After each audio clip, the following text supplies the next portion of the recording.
आवाज़ उठाई थी, जो कुछ लोग तथाकथित लोग जो है दादा साहब फाल्के का नाम लेके, अवार्ड का नाम लेके लोगों को ठग रहे थे, बेवकूफ़ बना रहे थे, जो आपने आवाज़ उठाई थी वो लोगों तक पहुंची है, उसका ये असर हुआ है कि उनका कार्यक्रम रद्द हुआ है, वो मुंबई से छोड़ के भाग चुके हैं। क्या कुछ बोलना चाहेंगे इस बारे में? सर देखिए कैसा है कि ये अपेक्षित ही था और ये होना भी चाहिए था।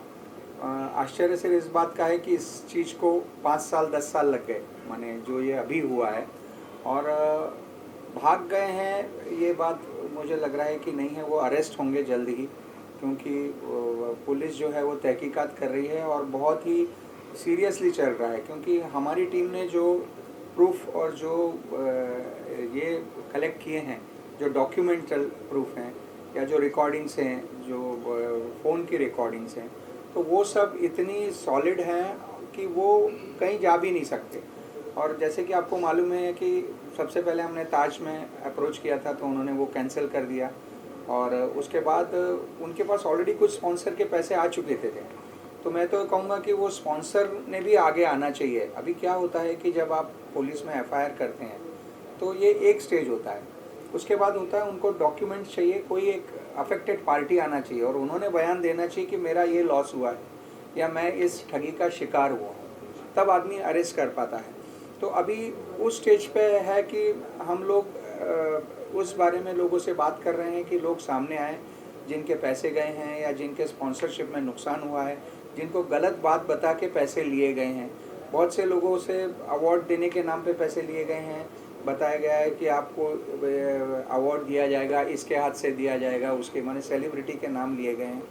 और हमारे पास अनफॉर्चुनेटली अभी एक दो आर्टिस्ट है जिन्होंने एक्सेप्ट किया है कि हम लोग पीएमओ के नाम से हम लोग ये हो गए, इन्फ्लुएंस्ड हो गए। तो हमें ऐसे एक दो लोग और चाहिए कि जो आए सामने, स्पॉन्सर चाहिए कि, क्योंकि आप देखेंगे कि जो पीएसयू हैं या जो बैंक है या एलआईसी और जो लोग हैं, ये सब लोग यही करके आए हैं कि ये पीएमओ इन्वॉल्व है या फिर इसमें गवर्नमेंट सपोर्ट है और ये अवार्ड जो है ये ओरिजिनल दादा साहेब फाल्के का रेप्लिका है, इस टाइप की कुछ चीज़ें। और उसमें दूसरी बात, इनक्रेडिबल इंडिया का भी नाम हम देखते हैं कि बार बार आता है। तो इनक्रेडिबल इंडिया ये टूरिज़्म मिनिस्ट्री का बहुत बड़ा कैंपेन था, इंटरनेशनल कैंपेन था, और वो बहुत अच्छी तरह से चला गया। अब चूंकि उनको टूरिज़्म डिपार्टमेंट से स्पॉन्सरशिप चाहिए थी, तो उन्होंने फेस्टिवल को टूरिज़्म से जोड़ा। तो आप देखेंगे कि इनकी मोडस ऑपरेंडी बहुत ही शार्पली इन्होंने वो पूरा फ्रेम किया है कि लोगों को कहीं भी यह ना लगे कि अरे इसमें कुछ गलत चीज़ है। तो यही है कि अभी लड़ाई पूरी ख़त्म नहीं हुई है, अभी हम पहली स्टेप में चढ़े हैं। आप लोगों ने भी बहुत अच्छा सपोर्ट दिया, अच्छा कवरेज दिया, तो आप लोग भी बधाई के पात्र हैं। पर ये लड़ाई अभी जारी रखना पड़ेगी, आपको भी, हमें भी और लोगों को भी, क्योंकि ऐसे बहुत से लोग हैं। माने इसके बाद हम सबको कम से कम 15-20 लोगों ने अप्रोच किया कि भाई ये एक दादा साहेब फाल्के नाम से अवार्ड है, ये एक दूसरा। और बताना चाहूँगा कि Dada Saheb Phalke short film awards भी है, ये सेम इन लोगों का। और ये लोग कुछ 2-2.5-3 हज़ार रुपये एंट्रेंस फीस लेते हैं और ये भी 1,500-2 हज़ार लोगों से ली जा चुकी है, और कुछ 50-60 हज़ार में प्राइज़ देने का वो आपको लालच देते हैं। तो ये चीज़ कैसी है कि इसकी जड़ें बहुत गहरी है, अपने को सबको मिल के इसमें एफर्ट करना पड़ेगा। एक आपको प्रेशर जैसा डेवलप करना पड़ेगा कि ऐसी चीज़ें आगे भी ना हो, और जो हो चुकी हैं उसको कैसे रेक्टिफाई किया जाए। और इससे आगे बढ़ के हम लोग चाहते हैं कि अभी हम लोग जल्द ही हमारे सीएम जी से मिलने वाले हैं, देवेंद्र फडणवीस जी जो कि हमारे लीडर हैं, और हम लोग उनको रिक्वेस्ट करने वाले हैं कि ये जो अवार्ड में नाम यूज़ किए जाते हैं सेलिब्रिटी के, उसके बारे में कुछ गाइडलाइंस अगर बनाई जाएं कि अगर किसी को कोई अवार्ड करना है और वो लोगों से अगर पैसे मांग रहा है और उसको एडवर्टाइज़ कर रहा है, तो उसको गवर्नमेंट से परमिशन लेनी पड़े। इसमें ये भी होगा कि जो जेन्युइन रेगुलर लोग हैं उनको तकलीफ़ होगी, पर आपको ये भी देखना पड़ेगा कि जब कोई रिस्ट्रिक्शन नहीं रहते हैं तो उसका गलत फ़ायदा लिया जाता है। और इसमें जैसे कि आपको मालूम है कि करोड़ों 25-30 करोड़ का कुछ हेराफेरी हुई है पिछले बराबर, अगर मैं सही हूँ तो 5-10 सालों में। तो ये बहुत बड़ा फ्रॉड है, और उससे भी ज़्यादा ये भावनाओं से खिलवाड़ भी है। क्योंकि आप जब किसी आर्टिस्ट को जो ऑलरेडी इमोशनल रहता है, जो स्ट्रगल कर रहा होता है, उसको आप कुछ आशा दिलाते हैं, उसको कुछ फेम देते हैं, और उसको बाद में पता चलता है कि उसके साथ धोखाधड़ी हुई है, तो वो एक अलग तरह का इमोशनल क्राइम है, ऐसा मुझे लगता है। सर आपने जो सवाल उठाया था और उसका इतना असर हुआ कि सोशल मीडिया के ऊपर एक बहस छिड़ गई और मेरे पास है भी, आप देख सकते हैं कि उनके फोटो जो लोग दादा साहब फाल्के अवार्ड कराते हैं सोशल मीडिया पे काफी ट्रोल हो रहा है और ये आपका ही असर है सर। आपने जो है एक जागरूक नागरिक का जो अपना परिचय दिया है। सर मैं ये जानना चाहता हूँ कि आपने ताज होटल को तो अप्रोच किया है, लेकिन मेन खेल था टूरिज्म का, उसी के नाम से पैसा उठाया जाता था और आपने वहाँ भी कुछ अगर लेटर दिए होंगे, वहाँ भी सवाल खड़े किए होंगे, वहाँ कुछ जिस भी हिसाब से आपने लेटरबाजी की होगी, आपको बता सके दर्शकों को। बेशक हम लोगों ने सब मतलब हमारी पूरी एंटायर टीम इस पे काम कर रही है। जितने भी टूरिज्म है, जैसे छत्तीसगढ़ टूरिज्म हो गया, पंजाब टूरिज्म हो गया, उत्तराखंड टूरिज्म हो गया, महाराष्ट्र टूरिज्म हो गया, हम सबसे कांटेक्ट कर रहे हैं और जैसे ही हमारे पास उचित इन्फॉर्मेशन, राइट इन्फॉर्मेशन आ जाए वो हम मीडिया को ज़रूर बताएंगे। और इस पूरे केस में पुलिस भी बहुत अच्छे से इन्वेस्टिगेशन कर रही है।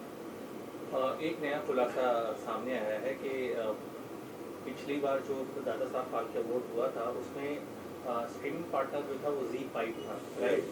तो जिस तरीके से हमें सर्टिफिकेट्स कल मिले हैं किसी एक व्यक्ति से, उसमें क्लियरली लिखा हुआ है कि ये जो है प्रधानमंत्री संग्रहालय से जो है ना सपोर्टेड बाई है। तो हमें पता चला कौन है आपके, उनको लेटर कौन इशू कर सकता है, उसमें ZEE5 का नाम इस्तेमाल किया गया है। तो कहीं ना कहीं लगता है कि कुछ ऐसी कॉर्पोरेट कंपनी भी जो उनके साथ इन्वॉल्व है और क्या इसकी छानबीन होनी चाहिए, क्योंकि बहुत ही मतलब कह लें तो बहुत ही सेंसिटिव इश्यूज मुद्दा है ये। तो मैंने वो ZEE5 का लेटर देखा, इसमें प्रधानमंत्री संग्रहालय का लोगो यूज़ किया है एंड नीचे रेफर्ड बाय प्राइम मिनिस्टर भी दिया है उन्होंने, ये भी क्लियरली स्टेटेड है। तो इस इंसान ने सिर्फ एक्टर्स का ही नहीं पर पूरी गवर्नमेंट का, हमारे ऑनरेबल लीडर्स का, हर चीज़ का, स्पॉन्सर्स का, बड़े ब्रांड्स का, सबका मजाक बना कर रख दिया है। तो उसे जल्द से जल्द अरेस्ट किया जाएगा। जी समीर सर, एक चीज़ मेरे ख्याल में ये आता है कि बीइंग अ जर्नलिस्ट जब हम लोग ऐसे अवार्ड फंक्शन को जाते हैं तो हमें इस बात की जानकारी नहीं होती है कि ये कितना फेक और कितना जेन्युइन है, क्योंकि आपको भी पता है कि फिल्म स्टार जितने भी अवार्ड्स होते हैं सब बिकते हैं, है ना। सिर्फ इन्हीं पे क्यों सवाल उठाया जाए, लेकिन कहीं ना कहीं सरकार की तरफ से कोई गाइडलाइन होनी ज़रूरी है और ये अगर गाइडलाइन है तो इसकी शुरुआत कहाँ से और कैसे होगी उसके बारे में हम आप जानना चाहते हैं, because you are the right person to answer about this question. Sir कैसा है कि ये एक बहुत बड़ा एक्सपोज हुआ है, स्कैम जिसे बोलते हैं, और फॉर्चुनेटली इसके सब आपके पास डॉक्यूमेंटल प्रूफ हैं जो पुलिस को हमने सबमिट किए हैं। तो मुझे लगता है कि अभी सरकार को बाध्य होना पड़ेगा इस पर कुछ निर्णय लेने के लिए और कुछ इसके बारे में कुछ गाइडलाइंस इशू करने के लिए। पर यहाँ पे मैं एक बात और बताना चाहूँगा कि आजकल का युग जो है वो इंटरनेट का युग है। तो आपको अगर आप कोई भी व्यक्ति अगर होगा तो उसको उसकी इंटरनेट पे जाके पहला बैकग्राउंड चेक करना बहुत ज़रूरी है, क्योंकि आपने देखा होगा कि जो अवार्ड होते हैं उनमें प्रॉपर जूरी होती है, उसका स्क्रीनिंग की एक सिस्टम होती है। जैसे आप नेशनल की बात करें तो उसमें जैसे मैंने कहा एन चंद्रा से लेके मणि रत्नम वगैरह जूरी रहती है और वो एक प्रोसीजर करके फिर सिलेक्ट करते हैं बेस्ट फिल्म या बेस्ट ये वगैरह। यहाँ पे अवार्ड में सिलेक्शन वाली ऐसी कोई बात नहीं है, यहाँ पे बांटने वाली सिस्टम है। तो वो आप अगर देखेंगे और उनके वेबसाइट पे जाएंगे तो अगर कोई भी एक थोड़ा भी अपना दिमाग लगाएगा तो उसको समझ में आ जाएगा कि ये सब फर्जीवाड़ा चल रहा है। अनफॉर्चुनेटली मैं तो चाहूँगा कि ठीक है हम लोगों ने किया, आप लोग भी जब जाते हैं तो आप लोग भी मुझे लगता है कि थोड़ा और विजिलेंट होके ऑर्गेनाइज़र से पूछना चाहिए कि ये इतना आपके पास कैसा है। क्योंकि क्या है, देखिए जब आप किसी को अवार्ड को अनाउंस करते हैं तो पहला अवार्ड हो गया, दूसरा अवार्ड हो गया, उसका मतलब लोगों को लगता है सब ठीक चल रहा है, बराबर। पर आपने एक मार्क किया होगा कि इस अवार्ड में गवर्नमेंट के मिनिस्टर्स नहीं आए, इतना मेरे को मालूम है, बराबर। शायद वो टूरिज़्म डिपार्टमेंट के CMD CEO आए होंगे पर गवर्नमेंट से कोई आया नहीं। तो आप ये सोचिए यही कितना बड़ा कंट्रोवर्शियल थिंग है कि PMO सपोर्टेड है, दादा साहेब फाल्के है, INB मिनिस्ट्री है और कोई मिनिस्टर नहीं आ रहा। क्यों नहीं आ रहा? क्योंकि उसमें वैलिडिटी नहीं है। तो यही है कि ये सब जो चल रहा है, जिसको अब मैं बार बार शब्द लो रहा हूँ, डे लाइट रॉबरी है ये।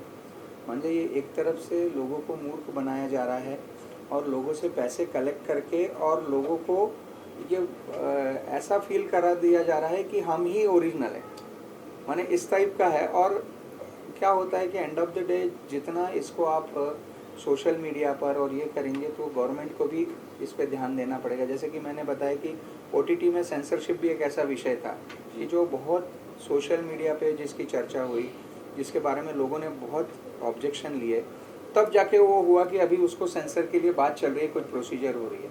ऐसा ही इसमें भी है कि इसके बाद हम तीनों को इतने मैसेज फ़ोन कॉल आए, जैसे कि आपने बताया कि दादा साहब फाल्के के नाम से ऐसे और भी अवार्ड हैं जहाँ की पैसे लिए जाते हैं। और मैंने यही बोला कि आईफा वगैरह से मिलते जुलते नाम लेके भी लोग अवार्ड निकालते हैं। तो ये सब चीज़ें जो हैं, ये चीज़ें जब तक लोगों में जन जागृति नहीं होगी, अभी क्या हो गया कि बहुत से इस मूवमेंट की वजह से जो कॉमन मैन है उसको भी समझ में आ गया। क्या होता है कि जब किसी अवार्ड की वैल्यू पता चल जाती है तो उसका रिस्पेक्ट ख़त्म हो जाता है। तो अभी पैसा देने वाला भी सोचेगा यार ये अवार्ड मैं ले रहा हूँ, इसका मार्केट में पता चल गया। तो इससे दूसरा फ़ायदा ये भी गया है कि अब कोई अवार्ड देगा या लेगा तो वो सोचेगा कि ये कैसा है, माने वो एक चेक लगेगा लोगों पे, ऐसा मुझे लग रहा है। और ये एक बहुत अच्छा डेवलपमेंट है। इसके बाद आप उस जो कल्प्रिट है उसको तो आप बिहाइंड द बार करेंगे ही, उसके ये है। लेकिन इस प्रोसेस में जितने लोगों को नुकसान हुआ है, पैसे का नुकसान हुआ है, स्पॉन्सरर गए हैं, तो वो आगे से ना हो। एंड ऑफ द यही है कि जब आप जागे तभी सुबह हो गई, यही आप बोल सकते हैं। बाकी हम लोग तो इसको छोड़ेंगे नहीं, हम लोग कोशिश करते रहेंगे। हमारे ऊपर भी सामने से लोगों ने बहुत प्रेशर करने की कोशिश की और हमें भी अलग अलग तरह से लोगों ने ये किया। पर हम लोग, जैसा कि हमने कहा कि हम लोग जो हैं, भले ही भारतीय जनता पार्टी चित्रपट आघाड़ी एक यूनियन है, पर हम इसको यूनियन की तरह से न देख के एक सोशल काम सोचते हैं कि एक ऐसी चीज़ है जिसको हम एक्सपोज लाएं। क्योंकि इंडस्ट्री में बहुत सी प्रैक्टिसेस हैं जो गलत हैं, पर ये जो एक चीज़ थी इस पर किसी ने भी ध्यान नहीं दिया था। माने ये एक जिसे बोलते हैं ना कि एक बहुत रॉयली ये क्रिमिनल हो रहा था। और अभी लकीली ये है कि इस पर रुक गया है। जो स्पॉन्सरर थे वो भी अभी मेरे ख्याल से पैसा मांगेंगे, क्योंकि लॉन्ग प्रोसेस है, ओवरनाइट नहीं होगा।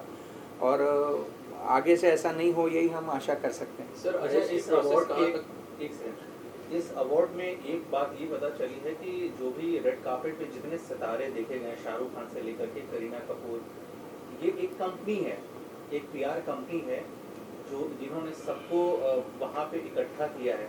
तो हमने सुना है कि आप लोगों से उनसे बात हुई, क्या बात हुई है और क्या उनसे दोबारा बात हो पाई है, उसके बारे में हमें जानकारी चाहिए। क्योंकि इसमें संदेह ये है कि जो पूरे ताज लैंडसैंड होटल में जिन्होंने इन सारे सेलिब्रिटीज़ को लाया वो एक ही शख्स है, वो आपको भी पता है। हम उसके बारे में जानना चाहते हैं, उनके नाम के साथ। हमारी बात नीलोफर कुरैशी जी से हुई, जिनका हाइप पीआर है एंड जो इस इवेंट से जुड़ी हुई है।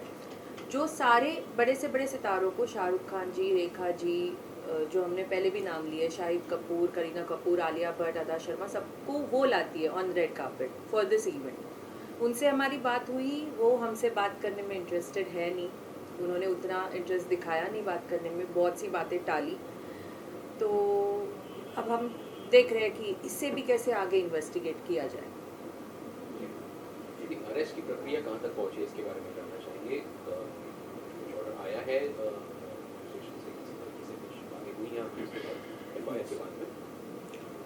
प्रक्रिया मतलब हाल फिलहाल में इन्वेस्टिगेशन चल रहा है। पुलिस उनके स्टेज पे बहुत अच्छे लेवल पे इन्वेस्टिगेट कर रही है।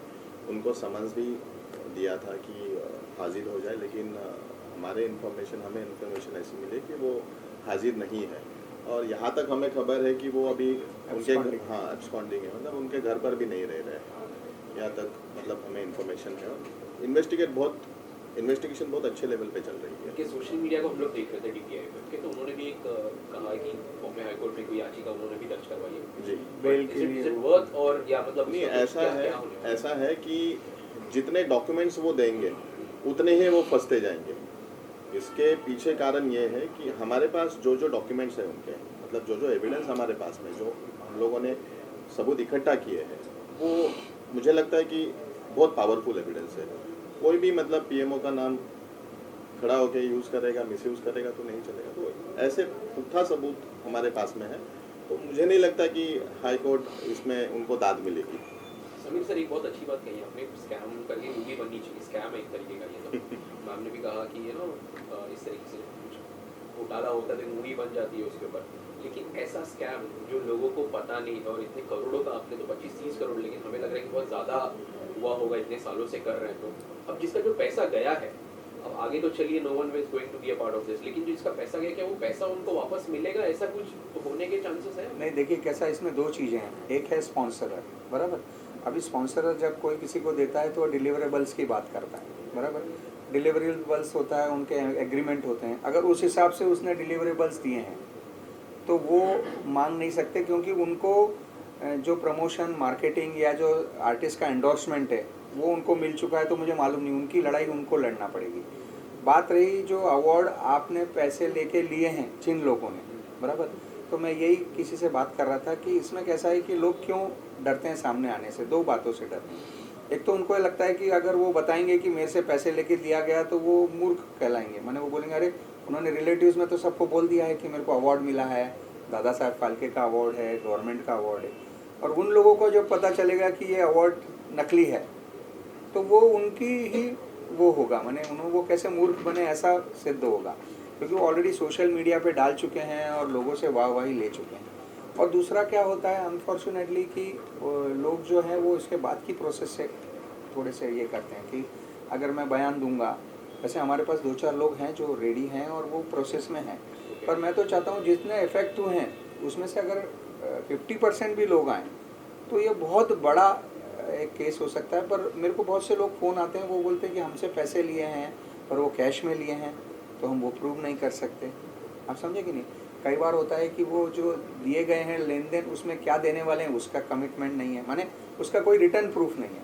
एंड ऑफ द डे कैसा होता है कि वो जो प्रूफ्स होते हैं उसके लिए आपको कुछ उसका दिखाना पड़ता है, सॉलिड प्रूफ कि ये पैसे लिए गए, इसके अगेंस्ट ये दिया गया। तो ये चीज़ें जब जो आदमी क्राइम करता है या जो वो उसको प्लान करता है रॉबरी को या जो भी है, वो इसी तरह से करता है कि उसमें कोई लूपहोल न रहे।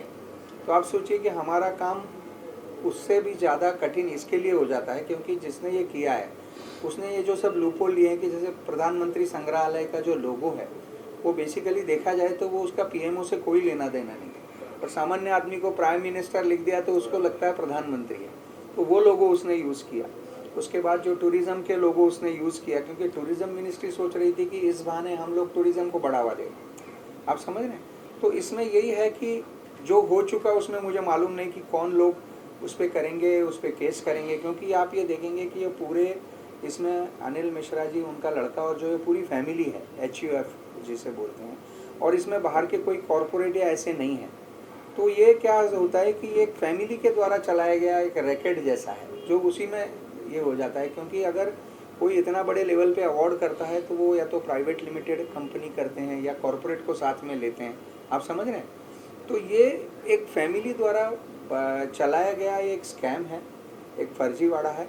तो उससे सिद्ध होता है कि ये आगे ऐसे लोग न कर पाएँ, उसके लिए हमें और आपको सबको सतर्क रहना पड़ेगा। किन धाराओं के तहत एफआईआर हुई है, अगर उस बारे में बता सके क्योंकि हमें पता चले बांग्ला आवाज़ नहीं आया, क्या कहा आपने? किन किन धाराओं के तहत एफआईआर हुई है, बांग्ला तो उसमें एफआईआर हो चुकी है। 318 BNS ब्रैकेट 4 और ट्रेडमार्क 14(1) इन धाराओं के तहत उनके ऊपर एफआईआर दर्ज हुई है। और सब चीज़ों में इन्वेस्टिगेशन चल रहा है। मतलब इसमें जो आईओ है सचिन राणे जी, PI सचिन, वरिष्ठ पुलिस निरीक्षक हैं, वो इस पूरे केस में इन्वेस्टिगेट कर रहे हैं। जी सर, जिस दिन शायद वो 21 जनवरी थी या 22 जनवरी थी जब आपका प्रेस कॉन्फ्रेंस हुआ था दादा साहब फाल्के को लेकर, और ठीक जब हमने ये कॉन्फ्रेंस किया उसके नेक्स्ट डे काफ़ी लोग मुझसे मिले भी हैं। कुछ लोगों ने बात कही है कि सर एक मिश्रा फैमिली के बारे में आप लोगों ने किया, लेकिन उसके अलावा बहुत से दादा साहब फाल्के अवार्ड है और उसमें 2 लाख से लेकर 5 लाख तक पैसे लिए जाते हैं और ये करोड़ों की अमाउंट में चले जाता है। क्या ऐसे लोग, वो लोग भी जो है दादा साहब फाल्के का जो तस्वीर है उसका इस्तेमाल कर रहे हैं, उसका नाम इस्तेमाल कर रहे हैं, और खाली ये हो जा रहा है कोई टेलीविजन लिख दे रहा है, कोई आइकॉनिक लिख ले रहा है। क्या ऐसे लोगों के खिलाफ भी कार्रवाई हो सकती है क्या? देखिए सर, कैसा है कि ये सबसे बड़ी मछली जब पकड़ी जाती है ना, तो छोटी मछलियाँ घबरा जाती हैं। तो इसमें कैसा है कि जो मेन कल्प्रिट था, जो ओपनली कर रहा था, वो अभी सामने आ गया है। तो उसके वजह से कैसा है कि जब इस इंक्वायरी का दायरा बढ़ता जाएगा तो उसमें ये सब लोग आ सकते हैं। पर मैंने जैसे पहले कहा कि ये कब आएंगे, जब कोई कंप्लेंट करेगा। हमने इसको लेके कंप्लेंट किया, इसके लिए हुआ। अभी बाकी के लोगों में अगर उसकी वजह से लोगों को अवेयरनेस आती है और दूसरे अवार्ड्स के लिए लोग आते हैं, तो पुलिस इसको आधार मान के वो लेगी और उसको आगे जाके ये करेगी। तो ये एक अच्छा डेवलपमेंट हम बोल सकते हैं। बाकी ये तो है कि शॉक वेव्स हैं, जो दूसरे दादा साहब फाल्के अवार्ड के ऑर्गेनाइज़र हैं, वो लोग शॉक वेव्स हैं। कुछ लोग मुझे इनडायरेक्टली फ़ोन करके ऐसा भी बोल रहे हैं कि हम लोग जेन्युइन हैं, हम पैसे नहीं लेते, हम सिर्फ नाम लगाते हैं। तो ये एक अच्छी चीज़ है कि उन लोगों पे भी कुछ थोड़ा चेक हुआ है और आगे जल्द ही कुछ ना कुछ होगा। एक बार वो अरेस्ट होंगे तो कुछ ना कुछ तो उस पर होना ही चाहिए। एक और इन्फॉर्मेशन आई है कि एक और दादा साहब फाल्के अवार्ड है जो करते हैं, वो शायद डॉक्टरेट की सर्टिफिकेट जो डिस्ट्रीब्यूट करते हैं और दुबई तक लेकर के गए हैं इस अवार्ड को। और ये भी सुना है कि एक लोगों से 2.5 लाख 5 लाख रुपए और लिए गए हैं। उनकी जो प्रीवियस कहानी ये है कि वो छोटे से डांसर हैं, है ना, लोगों से मांग के अचानक से वो बहुत बड़े रातों रात सुपरस्टार बन जाते हैं। तो एक तो सवाल ये हो गया, उसी के साथ एक एडिशनल सवाल ये है कि क्या जर्नलिस्ट की भी रिस्पॉन्सिबिलिटी बनती है, क्योंकि ऐसे अवार्ड्स हर दिन लोग कवरेज करने के लिए जाते हैं, तो क्या उनकी भी रिस्पॉन्सिबिलिटी बनती है? और क्या जर्नलिस्ट आप ये कहना चाहेंगे कि आपको अगर पता चले कि ऐसे अवार्ड्स हो रहे हैं, आप हमें तुरंत इन्फॉर्म कीजिए ताकि हम उन पर कड़ी से कड़ी कार्रवाई कर सकें? करेक्ट, क्योंकि आप भी अभी इतने ज़्यादा उनसे कनेक्टेड रहते हैं, उनसे 1 to 1 करते हैं, और आप भी कैसे हैं कि आपको भी मालूम है कि कौन से अवार्ड की जेन्युइनिटी कितनी है। कि जब पैसे का लेन देन होता है या जो होता है, तो सबसे पहले इन्फॉर्मेशन आपके पास आती है। तो आप लोगों का कर्तव्य है कि आप लोग हमारे पास आएँ या पुलिस के पास जाएं और इस बारे में आवाज़ उठाएं। क्योंकि जैसे आपने कहा कि और भी कोच लोग हैं कर रहे हैं, तो मुझे लग रहा है कि उसके बारे में भी अगर कोई कंप्लेंट करता है तो इस केस के साथ उसको जोड़ के भी इसको बड़ा बनाया जा सकता है। पर एंड ऑफ द डे वही है कि जब आप विसिल ब्लोअर बनते हैं तो आपके साथ कितने लोग खड़े होते हैं, ये एक सवाल होता है। तो मुझे लगता है कि बदलाव होगा और लोग आएंगे आगे अपनी कंप्लेंट करने और कुछ उसमें कार्रवाई होगी। सर फाइनली आप अगर बता सके 22 जनवरी से लेके अब तक क्या कुछ हुआ? हालांकि बहुत कम समय है, लेकिन इस कम समय में आपने क्या कुछ हासिल कर दिया है? एक तो कार्यक्रम रद्द करा दिया है, ये तो क्लियर है, बहुत खुशी की बात है और बधाई की पात्र भी है। इसके अलावा कुछ और अगर बता सके? सर इस पे मैं बोलना चाहूँगा, इसके बाद निकिता जी और ये बोलेंगे कि सबसे पहली बात तो ये है कि जो इकोनॉमिक फ्रॉड होते हैं या जो ये होते हैं, इसमें 24 आवर में FIR हुई है, ये बहुत रेयरली हुआ है। मैंने आप जानते हैं ये बहुत ही रेयर ऑफ द रेयरेस्ट है। मैंने हाँ, तो हमें पुलिस वालों ने भी कहा कि हम लोग माने बहुत सी केसेस लेते हैं, क्योंकि इसका प्रोसीजर ऐसा होता है कि जब ऐसी कोई कंप्लेंट होती है तो सामने वाले पार्टी को बुलाया जाता है, उससे डॉक्यूमेंट चेक किए जा सकते हैं वगैरह। पर चूंकि हम लोगों की पूरी टीम, मैंने निकिता जी और सर जैसे मैंने आपको बताया कि वो भी लीगल बहुत अच्छा जानते हैं, वो पत्रकारिता से भी जुड़े हैं, और मैडम भी बहुत सालों से हैं कि जो डॉक्यूमेंट्स जमा करने का जो काम है वो उन्होंने बहुत ही इसमें किया है, माने जिसे बोलते हैं ना जी जान से किया है। तो हम लोग एज ए टीम इसको ऐसा प्रेजेंट कर पाए कि पुलिस को बाध्य होना पड़ा कि इस पर FIR होनी चाहिए। और उसके बाद फिर हमारे जो माने भारतीय जनता पार्टी के जो लीडर हैं, हमारे जो कामगार मोर्चा के अध्यक्ष हैं विजय हरगुड़े, वो हैं। बाद में अजीत चौहान करके हमारे अजीत दादा चौहान हैं, जो कि स्पोक्स पर्सन है, आप जानते होंगे, वो पत्रकार भी हैं। तो उन्होंने भी ऊपर से इस बारे में बहुत सा सपोर्ट हमको किया, DCP के जो फ़ोन करना और इसके बारे में फॉलोअप करना। तो उसकी वजह से ये 24 घंटे में FIR लॉन्च हुई है और अभी हमें भी लग रहा है कि ये इसी का जल्द ही आपको 2-3 दिनों में कुछ अच्छी न्यूज़ मिलेगी कि जो लोग हैं वो बिहाइंड द बार हों और उन पे जो केस की जाए वो इतनी स्ट्रांग हो कि उनको बेल ना मिल सके इजीली। बल्कि हम लोग तो ये भी बोल रहे थे कि अगर इसका रेंज बड़ा होता है तो CBI इंक्वायरी के लिए भी हम लोग प्रेशर डाल सकते हैं, पर चूंकि हम लोग इतना जल्दी ये नहीं बोलना चाहते हैं क्योंकि ये पुलिस के बारे में, पुलिस बहुत एफिशिएंट है, उनके पास बहुत डॉक्यूमेंट है, तो ये उसकी अभी तो ज़रूरत नहीं लगती। जी आप आखिरी शब्द यही होगा कि उन सबको, अनिल मिश्रा, अभिषेक मिश्रा, इन लोग सबको हम लोगों ने चेक तो दिया है और बहुत जल्दी मेट हो जाएंगे, यही कहना चाहेंगे। चेक एंड मेट जल्दी करेंगे हम लोग। Thank you ma'am. आपकी लेकिन आपकी वजह से जो आप लोगों ने इतनी कार्रवाइयाँ की इतनी जल्दी, जो है उनका सवाल था क्या डेवलपमेंट तो यही है कि एफआईआर रजिस्टर्ड हो गई है ना, जो कि सबसे बड़ी बात है। दूसरी बात ये है कि इस खबर का इफेक्ट ये है कि हमने ये सुना है कि अनिल मिश्रा फैमिलीज जो मुंबई से गायब हो चुकी, इज इट ट्रू? चोर है इसीलिए तो भाग रहे हैं ना, सच्चे होते तो वहाँ खड़े रहकर लड़ते, खुद के इंसाफ के लिए लड़ते, चोर ही तो भागता है। और लास्ट वर्ड्स कहना चाहूँगी कि जो जैसे सर ने कहा कि लोगों को लगता है ये प्रोसीजर बहुत लंबी होगी, फिर पुलिस पूछताछ करेंगे, इसलिए लोग सामने नहीं आते, या फिर दूसरा रीज़न है कि खुद बेवकूफ़ बन गए, ये कोई कहना नहीं चाहता। ये सिर्फ एक इंसान ने अभी तक आगे आकर कहा था पास्ट में, वो है फ्लाइंग बीस्ट गौरव तनेजा जी, तो उन्होंने ये एक्सपोज किया था। बट आई होप जितने इन्फ्लुएंसर्स भी बेवकूफ़ बने इसमें, डॉली चाय वाला राखी सावंत, ये भी बेवकूफ़ बने हैं, और इन्हीं साथ साथ बड़े बड़े एक्टर्स भी बेवकूफ़ बने। नहीं, आपसे जो अनुपमा जी से बात हुई, जो आपका सीरियल की जो मेन एक्ट्रेस है, उनसे क्या बात हुई थी फोन पे, उन्होंने क्या बताया, वो जानना चाहते हैं आपसे। मैंने रूपाली गांगुली जी को फ़ोन किया था, जो आप सबकी फेवरेट अनुपमा जी है। उनसे मैंने बस इतना पूछा कि मैम आपको इस अवार्ड में बुलाया गया था, क्या आपको ये नॉलेज है कि ये अवार्ड फर्जी है, ये रियल दादा साहब फाल्के अवार्ड नहीं है? तो उनको इस बात का कोई अंदाज़ा नहीं था। उन्होंने कहा बाकायदा हमें एक लेटर आया है, इनविटेशन लेटर आया है, जिसमें लिखा हुआ है PMO एंडोर्स्ड।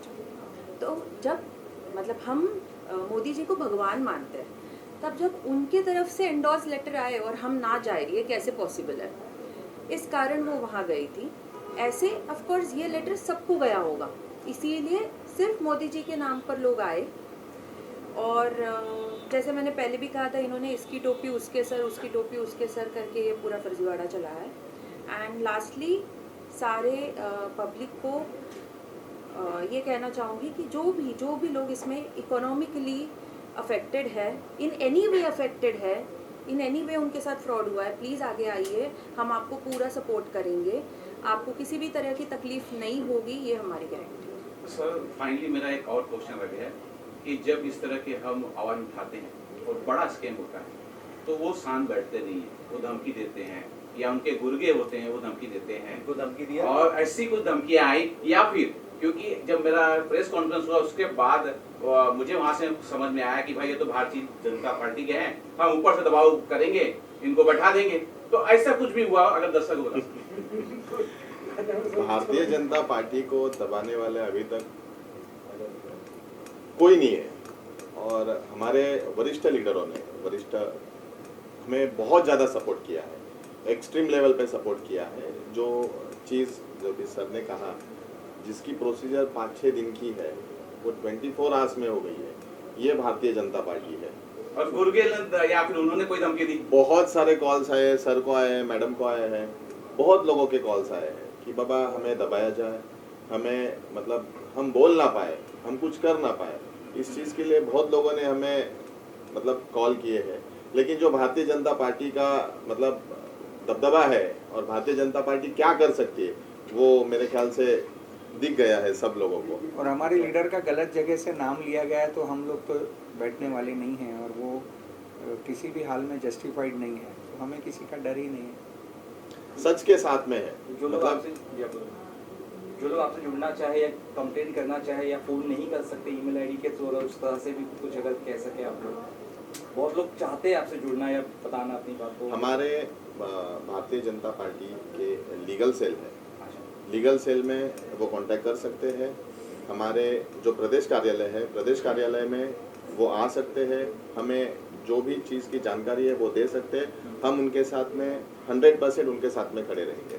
bjpchitrapat@gmail.com चित्रपट सॉरी बीजेपी मैं उल्टा बोला, चित्रपट bjp@gmail.com ये हमारा मेल आईडी है, तो इस पे भी लोग मेल पे अपनी कंप्लेंट भेज सकते हैं। और फिर भी कांटेक्ट ना होता हमसे हाँ